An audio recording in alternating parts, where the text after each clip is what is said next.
الحمد للہ رب العالمین، الصلاۃ والسلام علی سید الانبیاء والمرسلین وعلی آلہ واصحابہ اجمعین، اما بعد، اعوذ باللہ من الشیطان الرجیم، بسم اللہ الرحمن الرحیم، ان اللہ وملائکتہ یصلون علی النبی یا ایہا الذین آمنوا صلوا علیہ وسلموا تسلیما، اللہم صلی وسلم وبارک علی سیدنا و مولانا و نبینا محمد النبی الامی الکریم وعلی آلہ واصحابہ اجمعین، الصلاۃ والسلام علیک یا سیدی یا رسول اللہ وعلی آلک واصحابک یا سیدی یا حبیب اللہ، الصلاۃ والسلام علیک یا سیدی یا رحمۃ للعالمین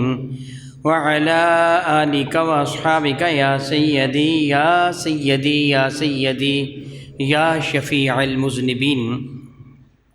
نہایت معزز محترم احباب گرامی قدر، بحمد اللہ تعالی یہ آپ کے علم میں ہے کہ آج شعبان المعظم کا آخری جمعۃ المبارک ہے۔ اس کے بعد آنے والا جمعۃ المبارک ہم ہوں نہ ہوں، آنے والے جمعۃ المبارک رمضان المبارک میں تشریف لائے گا۔ وہ ماہ مقدس کی آمد ہے کہ جو اپنے دامن میں اللہ تعالیٰ کی رحمتیں، برکتیں، عزتیں، شرافتیں، کرامتیں لے کر تشریف لانے والا ہے۔ جس ماہ مقدس کی آمد کے ساتھ ہی رب کائنات جل وعلا کی جانب سے بخشش و مغفرت کے دروازے کھل جاتے ہیں۔ جو ہی رمضان مبارک کا چاند طلوع ہوتا ہے، حدیث مبارکہ کا مفہوم ہے کہ جنت میں رب کائنات جل وعلا کی رحمت کی ہوا چلنا شروع ہو جاتی ہے اور گناہ گاروں کی مغفرت کا آغاز ہو جاتا ہے، اور سارا ماہ رمضان گناہ گاروں کی بخشش ہی ہوتی رہتی ہے، حتیٰ کہ آخری دن آ جاتا ہے اور پھر پورے رمضان میں جتنے لوگوں کی بخشش ہوئی ہوتی ہے، آخری شب اتنے مزید لوگوں کی بخشش فرما دی جاتی ہے۔ میرے اور آپ کے کریم آقا حضور نبی محترم رحمت عالم صلی اللہ علیہ وسلم نے اس ماہ مقدس کی آمد سے قبل صحابہ کرام کے سامنے گفتگو فرمائی تھی، تقریر فرمائی تھی، عظیم الشان خطبہ ارشاد فرمایا تھا، جس میں اس آنے والے ماہ مقدس کے فیوز و برکات، اس کے فضائل و محامد کے بارے میں بالتفصیل گفتگو فرمائی تھی۔ اپنے کریم آقا کی سنت مطہرہ پر عمل کرتے ہوئے میں تقریباً ہر سال اس موضوع پر کچھ نہ کچھ گفتگو کرتا ہوں، اس مبارک کے خطبے کے کچھ اقتباسات آپ کے سامنے پیش کرتا ہوں، مگر امسال نہایت افسوس کے ساتھ یہ بات کر رہا ہوں کہ جو میں پچھلے جمعۃ المبارک کو بھی یہ میں عرض کر چکا ہوں کہ پرفتن دور اس وقت اپنے پیک عروج پر ہے۔ میرے کریم آقا نے جو ارشاد گرامی قدر فرمایا تھا، صبح بندہ صاحب ایمان ہوگا، شام تک کافر ہو چکا ہوگا، شام کو صاحب ایمان ہوگا، صبح تک کافر ہو چکا ہوگا۔ ایک حدیث مبارکہ کا مفہوم بنتا ہے صراط مستقیم پہ رہنا، اپنے ایمان کو سلامت رکھنا اتنا مشکل ہو جائے گا کہ دیکھتے ہوئے کوئلہ اپنے ہاتھ میں پکڑنا آسان ہوگا، دین متین پر ثابت قدم رہنا اس سے مشکل تر ہو جائے گا۔ الیاذ باللہ تعالیٰ ثم الیاذ باللہ تعالیٰ، لوگ ہوا و ہوس کے پجاری ہوں گے، اپنی جعلی دولت، جعلی عزت و حشمت کی خاطر اپنا سب کچھ قربان کرنے کو تیار ہوں گے۔ الیاذ باللہ تعالیٰ ثم الیاذ باللہ تعالیٰ، وہ دور عروج پر ہے۔ ابھی تھوڑی دیر پہلے جب میں گلشن سعید میں خطبہ جمعہ دینے کے لیے گیا تو مجھے ایک اخبار دکھایا گیا کہ جس میں بھارت کی طرف سے اعلان تھا کہ وہ دہلی کی لال مسجد کو شہید کر رہا ہے، ہندو حکومت شہید کر رہی ہے، اور وہاں کے لوگوں نے سپریم کورٹ میں رٹ دائر کی کہ ہماری مسجد کو شہید نہ کیا جائے، تو اپریل تک اس مسجد کو شہید کرنے سے سپریم کورٹ نے روک دیا۔ یہ نہیں کہ اس کے بعد شہید نہیں کی جائے گی، اس مسجد کو بھی معاذ اللہ تعالیٰ بابری مسجد کی طرح شہید کر دیا جائے گا۔ بھلا کسی علم نہیں ہے کہ بدبخت انڈیا نے کشمیر والوں پر ظلم و ستم کے وہ پہاڑ توڑے کہ الیاذ باللہ تعالیٰ ثم الیاذ باللہ تعالیٰ۔ کبھی میرے نبی نے ارشاد فرمایا تھا، لیسا بمؤمن، لیسا بمؤمن، لیسا بمؤمن، 3 مرتبہ فرمایا تھا وہ صاحب ایمان نہیں ہے، وہ صاحب ایمان نہیں ہے، وہ صاحب ایمان نہیں ہے۔ صحابہ لرز اٹھے تھے، یا رسول اللہ وہ کون بدبخت ہے جس کے لیے زبان رسالت مآب سے یہ جملہ ادا ہوا ہے کہ وہ ایمان والا نہیں ہے۔ میں کسی کے لیے کوئی فتویٰ دے دوں تو کوئی ضروری نہیں کوئی فتویٰ سچا ہو، مجھ سے جھوٹ بھی سرزد ہو سکتا ہے، میں غلط بات بھی کہہ سکتا ہوں۔ کوئی علامہ، کوئی مفتی، کوئی مفکر، کوئی محدث، کوئی فقیہ، کوئی مفسر کسی کے بارے میں کوئی بات کہہ دے، کوئی ضروری نہیں کوئی بات سچی ہو سکتا ہے وہ محدث، وہ مفسر، وہ فتویٰ دینے والا غلطی پر ہو، مگر مجھ کو قسم ہے میرے رب کائنات کی عزت اور جلال کی، میرے نبی سچے ہیں، ان کی ہر بات ہی سچی ہے۔ میرے نبی نے فرمایا وہ ایمان والا نہیں ہے، اسی لیے صحابہ لرز اٹھے تھے، یا رسول اللہ جسے آپ قرار دینے وہ ایمان والا نہیں، پھر وہ ایمان والا کیسے ہو سکتا ہے؟ عرض کیا یا رسول اللہ کون؟ تو میرے نبی نے فرمایا تھا جس کا ہمسایہ بھوکا ہو وہ خود پیٹ بھر کر سو جائے، وہ صاحب ایمان نہیں ہے۔ جس کو اپنے ہمسائے کی فکر نہیں، ہمارا ہمسایہ کشمیر، اس پر جو ظلم و ستم ہو رہا ہے اس سے کسی کو یہ نہیں کہہ سکتا کہ مجھے خبر نہیں، کوئی بے خبر نہیں، ہر ایک باخبر ہے۔ ہر کسی کو اپنی اپنی طاقت، اپنی اپنی وسعت، اپنی اپنی قدرت کے مطابق عمل کرنا تھا۔ میرے نبی کا ارشاد گرامی قدر ہے وَإِن يَرَوْا مِنكُم مُنكَرًا فَلْيُغَيِّرْهُ بِيَدِهِ، اگر کوئی تم گناہ کا کام ہوتا ہو دیکھو، تمہارے پاس اختیارات ہیں، اللہ تعالیٰ نے تمہیں توفیق دی ہے، اختیار دیے، ارباب اختیار ہیں، فَلْيُغَيِّرْهُ بِيَدِهِ، قوت بازو سے اس کو روک دو۔ تمہارے پاس طاقت ہے نا، اختیارات ہیں۔ جس طرح میں کہوں میرے پاس کوئی اختیار نہیں تو میں بے وقوف ہوں گا، کم از کم میرے گھر پر تو میرے اختیار ہے نا۔ میری بیوی میرے کپڑے صاف نہ کرے، ان کو استری پریس نہ کرے، مجھے وقت پر کھانا پکا کے نہ دے، میرے گھر کی صفائی نہ کریں، میرے گھر کا نقصان کریں، میں لڑائی کروں؟ اگر اللہ اور اس کے رسول کی نافرمانی کرے میں چپ رہوں؟ اختیار تو میرے پاس ہے نا کہ میں اس کو سمجھا سکتا تھا۔ میرا بیٹا، میری بیٹی میرا کہنا ماننے والے ہوں، میرے پاس اختیار تو ہے نا۔ میرے ماتحت میرا کہنے ماننے والا ہو، میرے پاس اختیار تو ہے نا۔ میرا اللہ فرماتا، میرے نبی فرماتے ہیں فَلْيُغَيِّرْهُ بِيَدِهِ، اپنے ہاتھ سے برائی کو روک دو۔ فَإِن لَّمْ يَسْتَطِعْ، اگر تیرے پاس اختیارات نہیں ہے، فَبِلِسَانِهِ، زبان سے تو روک سکتے، اپنی زبان سے روک دیں۔ الحمدللہ تعالیٰ ثم الحمدللہ تعالیٰ، میرے پاس منصب ہے کہ میں زبان سے گفتگو کر سکتا ہوں۔ آپ سارے کے سارے اس لیے آتے ہیں میری گفتگو کو سننے کے لیے، آپ اہتمام کرتے ہیں میرے لیے کہ میں کو گفتگو سنا۔ اب یہ میرا فرض ہے میں زبان سے اظہار نفرت کروں۔ میرا اللہ فرماتا ہے فَإِن، میرے نبی فرماتے ہیں، میرے اللہ کے نبی فرماتے ہیں فَإِن لَّمْ يَسْتَطِعْ فَبِقَلْبِهِ، اگر تو زبان سے بھی نہیں کہہ سکتا تو کم از کم اپنے دل میں اس بات کو برا جان۔ وَأَضْعَفُ الْإِيمَانِ، اور یہ ایمان کا کمزور ترین درجہ ہوگا۔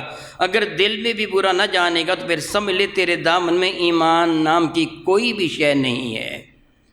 میں نے پچھلے جمعۃ المبارکوں سے پچھلے جو گزشتہ پیوستہ جمعۃ المبارک کو بعض ایسی باتوں کا تذکرہ کیا تھا کہ جن کی تردید کرنا ہر ایمان والے کا فرض تھا۔ جس طرح عورت مارچ میں رب کائنات کی شان میں گستاخی بکے گیا، اللہ تو بھی سن لے، ہمیں آزادی چاہیے وغیرہ وغیرہ جو بکواس بکا گیا وہ آپ نے سماعت فرمایا تھا۔ اب تازہ بتازہ کرنٹ ایشو جو ہے، ایک ایسا شخص جو بظاہر کسی تقیہ کا ملنگ نہیں ہے، کسی درگاہ قبر کا وہ پجاری نہیں نظر آتا، وہ بھنگ نوش، وہ شراب پینے والا، وہ بے ہوش قسم کا شخص نہیں ہے، وہ یاوا کوئی بک رہا ہو، ان پڑھ ہے، جاہل اس کو کہیں نہیں۔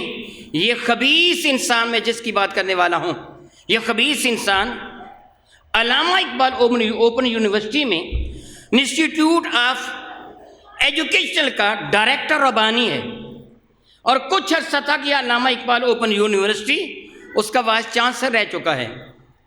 یہ سندھی اور اردو میں کالم نویس بھی ہے، ڈرامہ نگار بھی ہے، اور ٹیلی ویژن پر بطور اینکر پرسن بھی آتا ہے، بطور مہمان بھی آتا ہے، اور یہ خود کو بڑا پڑھا لکھا خیال کرتا ہے اور لوگ اس کو پڑھا لکھا سمجھتے ہیں۔ امر جلیل بظاہر اس کا نام ہے، مگر ہے پرلے درجے کا ذلیل اور رذیل انسان۔ میرے علم میں اس کے بارے میں کچھ نہیں تھا۔ کچھ عرصہ قبل شاید آپ کے علم میں ہوگا، مولانا اشرف آصف جلالی صاحب نے سبحان اللہ کانفرنس منعقد کی۔ اس کے تناظر میں مجھے کسی نے وہ ویڈیو بھیجی، اور اس وقت ویڈیو میرے پاس موجود ہے میرے موبائل میں۔ اس خبیث کی بکواسات اور ان کا ترجمہ۔ جو کچھ اس نے کہا میں سب کچھ آپ کو بتا نہ سکوں گا، یہ جو کچھ میں بتا رہا ہوں صرف اس لیے بتا رہا ہوں کہ کم از کم آپ کے علم میں ہو اس خبیث نے کس قسم کی بکواس کی ہے۔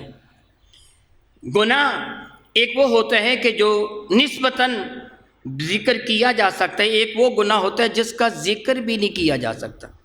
کچھ وہ اور اس کے الفاظ ہیں کہ جن کو ذکر بھی نہیں کیا جا سکتا، کچھ وہ الفاظ ہیں کہ جن کا ذکر تو ہو سکتا ہے اگرچہ ان سے شدید اظہار نفرت ہے۔ مثلا اس خبیث انسان نے بکواس بکتے ہوئے کہا، میرے پاس کچھ موجود ہیں، اس وقت بھی میرے پاس موبائل میں اس کی یہ بکواسات موجود ہیں، میں اپنے آپ پاس رکھے، کوئی کہے کہ میں سننا چاہتا ہوں وہ اپنے کانوں سے سن بھی سکتے ہیں، اس خبیث انسان کا وہ برا چہرہ بھی دیکھ سکتا ہے۔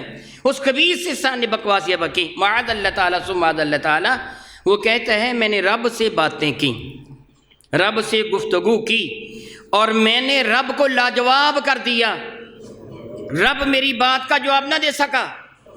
یہ عورت مارج کے تناظر میں ہے جو فحاشی اور عیاشی کا بازار اس ملک میں قائم کیا گیا جس کو اسلام کے نام پر حاصل کیا گیا تھا، اسی تناظر میں وہ بات کرتا ہے، وہ بکواس بکتا ہے۔ میں نے رب سے پوچھا، خدا تو نے 1,24,000 پیغمبر بھیجے، سارے مرد ہی پیغمبر بھیجے ہیں، کسی عورت کو پیغمبر کیوں نہیں بنایا؟ تو نے عورت کے استحصال کیا ہے۔ میری بات سن کر اللہ لاجواب ہو گیا، دائیں بائیں دیکھنے لگا، اس سے میری بات کا جواب دینے کی ہمت و سکت نہ ہوئی، وہ لاجواب ہو گیا میرے سامنے۔ اللہ یعوذ باللہ تعالیٰ ثم اللہ یعوذ باللہ تعالیٰ، پھر میں نے اسے کہا، اللہ یعوذ باللہ تعالیٰ کہتے ہیں پھر میں نے اسے کہا تو شور مچا رہا ہے، مانگ مانگ مانگ، نہ پرائم منسٹر بننے کی کوشش نہ کر، اپنی اوقات میں رہ۔ یہ میں نے رب کو کہا کہ تو وزیر اعظم بننے کی کوشش نہ کر، اپنی اوقات میں رہ۔ اللہ یعوذ باللہ تعالیٰ ثم اللہ یعوذ باللہ تعالیٰ کہتا ہے میں نے اس سے کہا میں نے تو اس سے کون سا کو ٹھیکہ لینا ہے کہ میں تو اس سے مانگوں؟ پھر میرے اللہ نے مجھے جواب دیا کہ تو میرے ساتھ رہ کر خدا بننے کی کوشش کر رہا ہے۔ تو میں نے اللہ کو جواب دیا میں بڑا خوش قسمت ہوں، خوش نصیب ہوں کہ میں خدا نہیں ہوں۔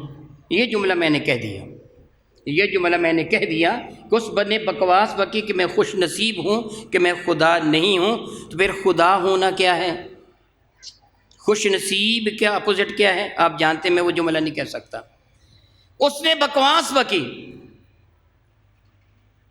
کہ اللہ یعوذ باللہ تعالیٰ وہ کہتے ہیں کہ میں نے اس سے کہا کہ میں خوش نصیب ہوں کہ میں خدا نہیں ہوں، میں جانتا ہوں کہ ممتا کیا ہوتی ہے، تجھے کسی ماں نے جنم دیا ہوتا تجھے پتہ چلتا کہ ماں کی قدر کیا ہوتی ہے،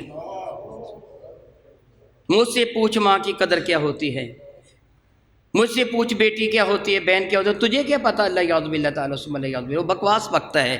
پھر وہ کہتے ہیں میں منگو پیر میں ساحل پر کھڑا مگر مچھوں کو دیکھ رہا تھا، وہاں رب نے کہا مجھ سے مانگ، مجھے اس پہ اتنا غصہ آیا کہ میں نے خیال کیا اس کو پکڑ کر دھکا دے کر میں مگرمچھ کے منہ میں ڈال دوں۔ اللہ یعوذ باللہ، اس قسم کی بکواس اس سے بکی ہے۔ یہ وہ بکواس ہے جس کا ذکر میں کر سکا ہوں، اگرچہ نقل کفر نہ باشد کے اعتبار سے میں نے کہا ہے تاکہ آپ کو پتہ چلو اس کے بکواسات کیا ہیں، اور باقی وہ بکواس ہیں جن کا میں ذکر بھی نہیں کر سکتا۔ اللہ یعوذ باللہ تعالیٰ ثم اللہ یعوذ باللہ تعالیٰ۔ اور یہ کہاں ہو رہا ہے؟ کس ملک میں ہو رہا ہے؟ سندھ کے ٹی وی پر بیٹھ کر، سندھ کے سندھی ٹی وی پر بیٹھ کر اس سے یہ بکواس بکی، اور لوگوں نے تالیاں بجا کر اس کو معاذ اللہ تعالیٰ داد دی ہے اس کی ان بکواسات کی۔ الیاذ باللہ تعالیٰ ثم الیاذ باللہ تعالیٰ۔ جس ملک کا قانون ہے کہ چیف جسٹس کی شان میں گستاخی کرنے والا مجرم ہے، جو پرائم منسٹر کی شان میں گستاخی کرنے والا مجرم ہے، چیف آف آرمی اسٹاف کی شان میں گستاخی کرنے والا مجرم ہے، اس ملک میں میرے نبی کی شان میں گستاخیاں بکی جا رہی ہیں، میرے نبی کی شان میں گستاخیاں بکی جا رہی ہیں، کسی ادارے کے کان پر جوں بھی نہیں رینگ رہی، وہ تیل ڈال کر سوئے ہوئے ہیں، خواہ وہ مذہبی امور ہیں یا کوئی دوسرے ادارے ہیں، خاموش ہیں، ڈر ہے کہ کہیں رب کائنات کا غضب اور لعنت نازل ہو جائے۔ اس لیے میری ذمہ داری تھی کہ میں کم از کم اظہار نفرت کروں۔ کیا ان لوگوں کی اس چیز کا احساس نہیں ہے کہ کل قیامت کے دن اللہ تعالیٰ جل وعلا کے حضور حاضر ہونا ہوگا؟ ربی کریم نے بڑے واضح ترین الفاظ میں قرآن کریم میں ارشاد فرمایا ہے، افحسبتم انما خلقناکم عبثا، اور تم نے کیا سوچ رکھا ہے ہم نے تم کو بیکار پیدا کیا، ہم تمہارا حساب نہ لیں گے، ہم تمہاری نگرانی نہیں کر رہے؟ ہمیں تمہاری کرتوتوں کی خبر نہیں ہے؟ ام حسبتم، تم کیا سوچے بیٹھے ہو؟ تمہارا کیا گمان ہے؟ کیا سوچ رہے ہو کہ انما خلقناکم عبثا، ہم نے تم کو عبث پیدا کیا، بیکار پیدا کیا، کوئی مقصد ہی نہیں ہے؟ تم ہمارے حضور حاضر ہوگے، پھر ہم تمہاری کرتوتوں کا تم سے حساب لیں گے۔ قرآن مجید فرقان سورۃ الحج کی ابتدائی آیات مبارکہ میں رب کائنات کے کچھ ارشاد گرامی قدر ہیں، میں ان کو آپ کے سامنے پیش کرتا ہوں۔ دیکھیں خلاق کائنات جل وعلا کیا ارشاد فرماتے ہیں۔ ارشاد فرماتے ہیں یا ایھا الناس اتقوا ربکم، وہ سارے کے سارے انسانوں، اس میں کسی خاص قوم، کسی خاص نسل، کسی خاص مذہب، کسی خاص قبیلے، کسی خاص زمانے کے لوگوں سے خطاب نہیں کیا گیا، ہر وہ فرد بشر جس پر لفظ انسان صادق آتا ہے، یعنی جو اولاد آدم سے ہیں، خواہ وہ مسلمان ہیں، یہود و نصارہ ہیں، وہ نیچری ہیں، کشتری ہیں، زرتشت ہیں، وہ ستارہ پرست ہیں، وہ مجوسی ہیں، وہ رب کو ماننے والے یا نہیں ماننے والے، تمام انسانیت سے خطاب ہے۔ رب کریم نے میرے نبی کے توسط سے ارشاد فرمایا، محبوب ان کے سامنے اعلان فرما دیجئے، اور یہ اعلان قیامت تک کے لیے ہے، کیونکہ قرآن کریم قیامت تک کے لیے ہے۔ یا ایھا الناس، وہ سارے کے سارے انسانوں، اتقوا ربکم، اپنے رب سے تقوی اختیار کرو، ڈر جاؤ اس کے غضب سے، اس کے قہر سے ڈر جاؤ، اپنے آپ کو گناہوں سے بچا لو۔ ان زلزلۃ الساعۃ شیء عظیم، یاد رکھو جو زلزلہ ہے قیامت کا بہت بڑی شے ہے، بہت بڑی شے ہے، بہت بڑی شے ہے۔ جب وہ زلزلہ قیامت کا آئے گا، قیامت کے لمحات آئیں گے، وہ وقت آئے گا یوم ترونھا تذہل کل مرضعۃ عما ارضعت، جب وہ زلزلہ آئے گا، جب وہ کیفیت طاری ہوگی، تو اے سننے والے تو وہ منظر دیکھے گا، ہر دودھ پلانے والی اپنے بچے کو بھول جائے گی۔ عموماً ماں اپنے بچے کو بہت یاد رکھتی ہے، لیکن وہ لمحات ہوں گے جب وہ بھول جائے گی۔ وَتَدَعُ كُلُّ ذَاتِ حَمَلٍ حَمَلَهَا، اگر کوئی بھی حاملہ ہو، خواہ وہ انسان ہے یا جانور ہے، ہیبت کا یہ منظر ہوگا کہ حمل ضائع ہو جاتا۔ الیاذ باللہ تعالیٰ ثم الیاذ باللہ تعالیٰ، رب کریم فرماتا ہے وَتَرَى النَّاسَ، اور اے سننے والے تو دیکھے گا لوگوں کو، سکارا، وہ حالت نشہ میں ہیں، وما ہم بسکارا، حالانکہ حالت نشہ میں ہوں گے نہیں، یعنی بظاہر تو یہ دیکھے گا کہ وہ نشہ کی حالت میں ہیں، انہوں نے نشہ کر رکھا ہے، دیکھنے والے کو یہ معلوم ہوگا، یعنی نہ کھڑے ہو سکیں گے، ان کو پاؤں ڈگمگائیں گے، ان کی ٹانگیں لرز رہی ہوں گی، ان کے بدن پہ راشا طاری ہوگا، کپ کپا رہے ہوں گے، ان کے ہاتھ کچھ پکڑ نہ سکیں گے، ان کی آنکھیں صحیح طریقے سے دیکھ نہ سکے گی، ان کے کان سن نہ سکیں گے۔ رب کریم فرماتا ہے تو دیکھے گا کہ وہ حالت نشہ میں ہے، حالانکہ وہ حالت نشہ میں ہوں گے نہیں۔ رب کریم فرماتا ہے وما ہم بسکارا، وہ حالت نشہ میں ہوں گے نہیں۔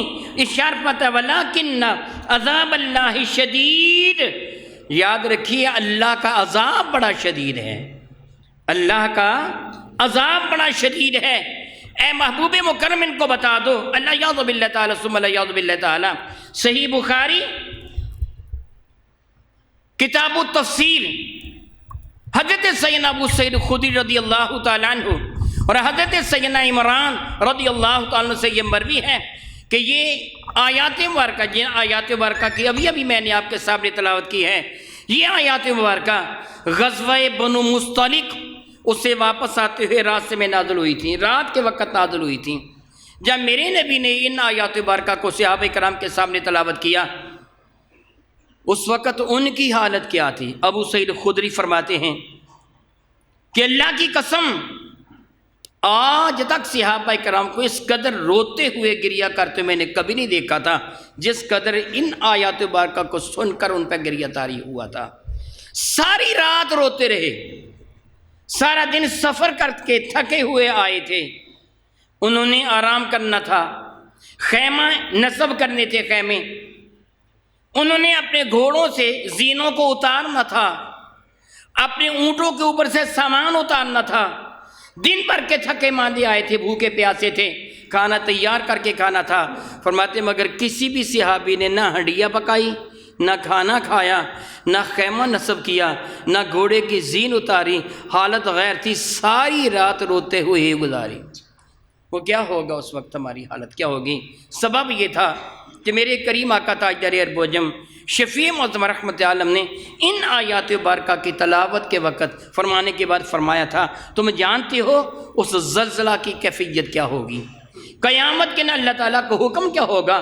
تو صحابہ نے عرض کیا تھا اللہ اور اس کے رسول جانتے ہیں۔ تو میرے نبی نے فرمایا تھا اللہ تعالیٰ حضرت آدم کو حکم دے گا اے آدم اپنی اولاد سے جہنم کا حصہ نکالو، جنتیوں اور جہنمیوں کو جدا جدا کرو۔ میرا اللہ قرآن کریم میں فرماتے ہیں قیامت کے دن کہا جائے گا وَامْتَازُوا الْيَوْمَ أَيُّهَا الْمُجْرِمُونَ، او مجرموں الگ ہو جاؤ ایمان والوں سے، جن کو جنت میں جانے وہ الگ ہو جاؤ، جو جہنمیاں الگ ہو جاؤ۔ الم احد الیکم یا بنی آدم اللہ تعبدوا الشیطان انہ لکم عدو مبین۔ اے آدم کے بیٹے، جس طرح کہتے ہو بندے دیا پترا پنجابی میں ہم کہتے ہیں، اے آدم کے بیٹے کیا میں نے تجھے نہیں کہا تھا کہ شیطان کے پیچھے نہ چلنا، یہ تیرا کھلم کھلا دشمن ہے، اللہ تعبد الشیطان، اس بدبخت کی عبادت نہ کرنا، انہ لکم عدو مبین، یہ تمہارا کھلم کھلا دشمن ہے، یعنی شیطان کے پیچھے نہ چلنا، میں نے تم سے کہا تھا، تم نہیں مانے، اب جہنم میں جانے کے لیے الگ ہو جاؤ۔ پھر میرے نبی نے ارشاد فرمایا سنیے صحابہ پہ اکرام پہ گریہ کیوں طاری ہوا تھا، کیوں ساری رات انہیں رو رو کر گزاری تھی۔ میرے کریم آقا رسول اللہ نے فرمایا اللہ تعالیٰ آدم علیہ السلام کو حکم دے گا اہل جہنم کے لیے اپنی اولاد سے حصہ نکالو۔ تو آدم عرض کریں گے مولا میں کتنا حصہ نکالوں؟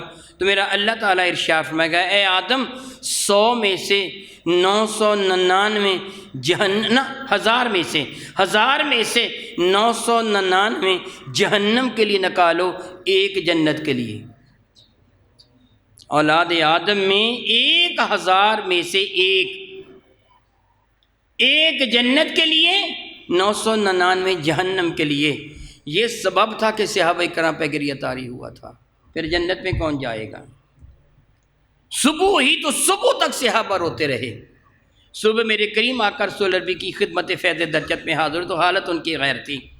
پھر میرے کریم نے ان کو خوشخبری سنائی، فرمانے کہ تم کو مبارک ہو، میں امید رکھتا ہوں کہ تم ان میں جو جنت میں جانے والے ہیں 1/3 ہو گئے۔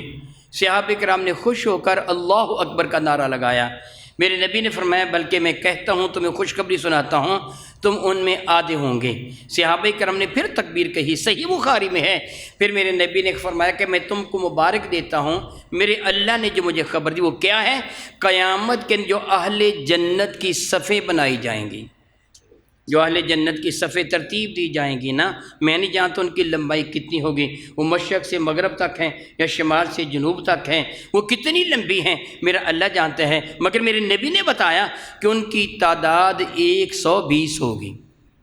جو صفیں اہل جنت کی ترتیب دی جائیں گی، حضرت آدم سے لے کر میرے نبی تک تشریف لانے والے سارے انبیاء علیہ السلام ان کی امتوں میں ان افراد کو چن کر ان صفوں میں کھڑا کیا جائے گا یا بٹھایا جائے گا۔ ان کی تعداد کتنی ہوگی صفوں کی؟ 120۔ میرے نبی نے فرمایا تم کو مبارک ہو، اس 120 صفوں میں 80 صفیں تنہا مجھ مصطفیٰ کی امت کی ہوں گے۔ پھر صحابہ کرام کی جان میں جانے عرض کیا یا رسول اللہ آپ تو فرما رہے تھے کہ 1000 میں ایک جنت کے اندر جائے گا۔ میرے کریم میں بقیہ کفار اور یاجوج و موجود ہوں گے، ان کے مقابلہ میں تمہاری تعداد اتنی ہوگی جس طرح سفید رنگ کے بھیل کے بدن پر کچھ چند سیاہ بال، اس طرح تمہاری تعداد۔ پھر صحابہ کی جان میں جان آئی، وگرنہ وہ زلزلہ کتنا شدید ہوا ہے، کتنا شدید ہے۔ رب کائنات جل وعلا ارشاد فرماتے ہیں اذا زلزلت الارض زلزالها، جب وہ زلزلہ آئے گا جھنجھوڑ کے رکھ دے گا، شدید زلزلہ آئے گا، واخرجت الارض اثقالها، زمین اپنے سارے کے سارے بوجھ اگل پھینکے گی، مردے باہر نکال پھینکے گی، جو خزانے ہوں گے وہ بھی نکل آئیں گے۔ رب کائنات جل وعلا ارشاد گرامی قدر فرماتا ہے زمین کے بارے میں یومئذ تحدث اخبارها، پھر قیامت کے دن یہ زمین خبریں دے گی، صحابہ کرام سے میرے نبی نے ارشاد فرمایا تم جانتے ہو زمین کیا خبریں دے گی؟ صحابہ کرام نے کیا اللہ اور اس کے رسول جانتے ہیں۔ میرے نبی نے فرمایا کہ جس بندے نے زمین کے جس ٹکڑے پر، جس خطہ پر، جس قطعہ پر کھڑے ہو کر نیکی کی ہوگی، قیامت کے دن زمین اس کی نیکی کی گواہی دے گی۔ جس سے زمین کے کسی خطہ پر کھڑے ہو کر گناہ کیا ہوگا، زمین اس کے گناہ کی گواہی دے گی۔ میرے نبی نے فرمایا یاد رکھو یہ تمہاری ماں ہے اور تمہاری کرتوتوں کی گواہ ہے، قیامت کے لیے گواہی دے گی۔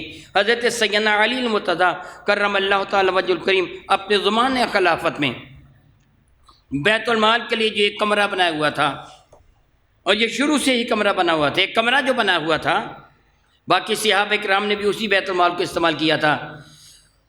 مال غنیمت آ جاتا، یا مال زکوٰۃ آتا، یا فطرانہ آتا، یا صدقات آتے، یا ہدایہ آتے، وہ کمرہ مال و دولت سے بھر جاتا۔ حضرت سیدنا علی مرزا تقسیم فرماتے جو مستحقین تھے، جن کا استحقاق تھا، جن کو عطا کیا جانا، میں اللہ سے معافی مانگتا ہوں آج کل کی طرح ڈنڈی نہیں ماری جاتی تھی کہ جو عزت کرے اسے دے دو، جو جی نہ کہے، جی حضوری نہ کرنے والا اس کو نظر انداز کر دو، ایسے نہیں۔ حقداروں تک ان کا حق پہنچانے کے بعد جب بیت المال کا کمرہ خالی ہو جاتا، حضرت علی کی عادت تھی فوراً 2 رکعت نماز نفل وہاں کھڑے ہو کر ادا کرتے، بیت المال کے اندر کھڑے ہو کر 2 نفل ادا کرتے، اور پھر اس کے در و دیوار کو مخاطب ہو کے فرماتے اے بیت المال کے در و دیوار، اے بیت المال کی چھت اور زمین، گواہ ہو جانا، قیامت کے میرے حق میں گواہی دینا، میں نے رزق حلال سے تم کو بھرا تھا اور ان لوگوں پر میں نے خرچ کیے ہیں جو صاحب حق تھے، جن کے استحقاق تھا، قیامت کے میرے حق میں گواہی دے دینا۔ حضرت علی یہ فرمایا کرتے تھے۔ میرے نبی کی سنت ہے اور صحابہ نے بھی اس پر عمل کیا، نماز ادا کرتے ہوئے جہاں فرض پڑھتے تھے تھوڑا بہت دائیں بائیں ہو کر، زیادہ نہ بھی صحیح، تھوڑا بہت دائیں بائیں ہو کر وہ نماز ادا کرتے تھے۔ ایسے کیوں کرتے تھے؟ تاکہ زمین کے زیادہ خطے قیامت کے ان کے ایمان کی گواہی دے دیں، زیادہ ٹکڑے ان کے ایمان کی گواہی دے دیں۔ قیامت کے دن زمین بتائے گی۔ میرا اللہ سورۃ الحج میں ارشاد فرماتے ہیں اے محبوب مکرم علیہ السلام ان کو بتا دیجئے کہ وَلَٰكِنَّ عَذَابَ اللَّهِ شَدِيدٌ، اللہ تعالیٰ کا عذاب بہت شدید ہے۔ وَمِنَ النَّاسِ مَن يُجَادِلُ فِي اللَّهِ بِغَيْرِ عِلْمٍ، بعض وہ بدبخت ہیں جو اللہ تعالیٰ کی عرف و اعلیٰ شان میں بکواس بکتے ہیں، جھگڑا کرتے ہیں، بغیر علم، ان کے پاس کوئی علم نہیں ہے، بظاہر وہ پی ایچ ڈی ہیں، بظاہر وہ انسٹیٹیوٹ آف ایجوکیشن ٹیکنالوجی کا وہ بے شک وہ بانی بھی ہے، ڈائریکٹر بھی ہے، سب کچھ بھی کیوں نہ ہو، وہ علم جو اللہ اور اس کے رسول سے غافل کر دے وہ علم نہیں، جہالت ہے۔ اس لیے بہت بڑے کافر کو ابو جہل کہتے ہیں، اور وہ علم جو اللہ اور اس کے رسول کی معرفت دے دے، حقیقت میں علم یہی ہوتا ہے۔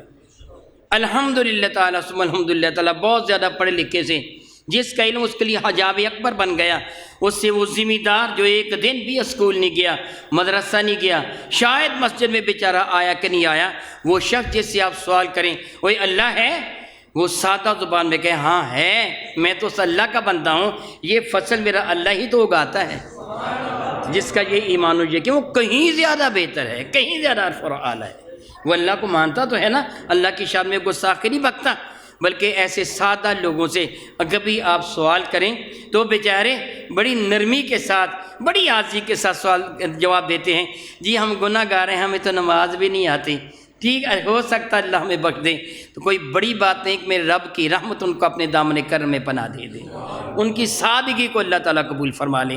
رب کریم فرماتے ہیں وہ بکواس بکنے والے وہ نرے جاہل ہیں، اور وہ کیا کر رہے ہیں، وہ یتبع کل شیطان مرید، وہ اس کے پیچھے چل رہے ہیں جو شیطان ہے اور بارگاہ رب سے مردود ہے۔ مرید میم پر زبر ہو تو معنی ہوتا ہے مردود، راندہ ہوا، میم پر پیش ہو مرید تو معنی ہوتا ہے یریدون الوجہ اللہ، جس طرح ہوتا ہے پیر کا مرید۔ مرید کا معنی کیا ہوتا ہے؟ مردود۔ کیا معنی ہوتا ہے؟ میم پر زبر پڑیں گے، مرید معنی کیا بنے گا؟ مردود۔ تو مرید معنی بنے گا اللہ کی رضا چاہنے والا۔ بہت زیادہ فرق ہے زبر اور پیش کے ساتھ۔ رب کریم فرماتے ہیں وہ جو میری شان میں گستاخی بکتے ہیں، جو شیطان کے چیلے ہیں، ان کے لیے کیا ہے؟ اللہ تعالیٰ ارشاد فرماتے ہیں کتب علیہ اس کے لیے لکھ دیا گیا ہے، جس طرح اللہ تعالیٰ قرآن کریم میں فرماتا ہے کتب علیکم الصیام، تم پہ روزے فرض کر دیے گئے ہیں، کتب علیہ اس کے لیے فرض کر دیا گیا، واجب کر دیا گیا اس پر کیا کہ انہو خود وہ بھی، من تولاہ جو اس کا یار بنے گا وہ بھی، یعنی اس کے لیے بھی اور جو اس کو پسند کرتے ہیں ان کے لیے بھی۔ اب جس طرح تھوڑی دیر پہلے میں یہ بیان کر چکا ہوں، میرے پاس اس کے ویڈیو کلپ ہے، وہ خبیث بکواس کر رہا ہے اور لوگ تالیاں بجا کر اس کو داد دے رہے ہیں، اللہ یعوذ باللہ تعالیٰ ثم اللہ یعوذ باللہ تعالیٰ، اس کے جرم برابر کے شریک ہو رہے ہیں۔ اور کچھ گنگے شیطان ہیں جو باوجود اختیار کے اس کے خلاف نہ مقدمہ درج کر رہے ہیں، نہ اس کو گرفتار کر رہے ہیں، نہ کوئی سزا دے رہے ہیں۔ اللہ تعالیٰ فرماتا ہے بے شک وہ اور جو بھی اس کو پسند کرے گا فَإِنَّهُ مُعَذَ اللَّهُ يُضِلُّهُ، اور بے شک وہ اور وہ اسے جو گمراہ کر دے گا جو اس کے یار بنیں گے، وَيَهْدِيهِ إِلَىٰ عَذَابِ السَّعِيرِ، وہ اپنے یاروں کو اپنے ساتھ لے کر جہنم کی آگ میں جلے گا۔ 14 صدیاں پہلے یہ بات رب کائنات نے ارشاد فرمائی تھی کافروں کے لیے، اور آج ہر اس ساتھ پہ صادق آ رہی ہے جو بھی اللہ اور اس کے رسول کی شان میں گستاخی بکتا ہے۔